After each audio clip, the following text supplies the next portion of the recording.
నిజామాబాద్ జిల్లా సాలూర మండల కేంద్రంలో ఉన్నాం. రైతులు చూడండి, మక్క పంటలు పండించి ఈరోజు రోడ్డుపై ఈరోజు వేశారు. ఈ రైతు ఏం పేరు? ఈ శ్రీనివాస్ అనే రైతు గత ఎన్ని రోజుల నుంచి పెట్టినాడు రోడ్డు మీద? వారం రోజుల నుంచి ఎండ పెడుతున్నాడు. అయితే నిన్న వర్షం కురిసింది, వడగండ్ల వర్షంతో ఈ మక్క అనేది చాలా ఈ నీటి ప్రవాహానికి కింద పోయిందట.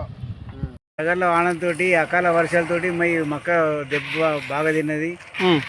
కంకులు పచ్చగా ఉన్నాయి, మనల్ని ఎండలేదు, మొత్తం ఇరిగి పడ్డాయి. నేను 9 ఎకరాలు మక్కేశాను. మరి కోతకు కూడా కూలీలు వస్తలేరు.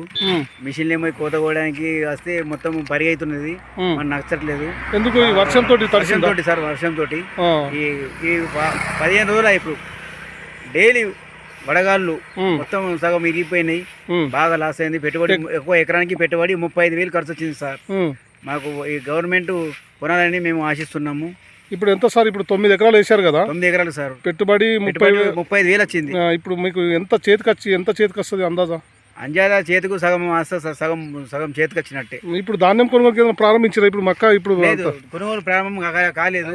కొనుగోలు ప్రారంభం కావాలని, గవర్నమెంట్ కొనాలని మేము ఆశిస్తున్నాము.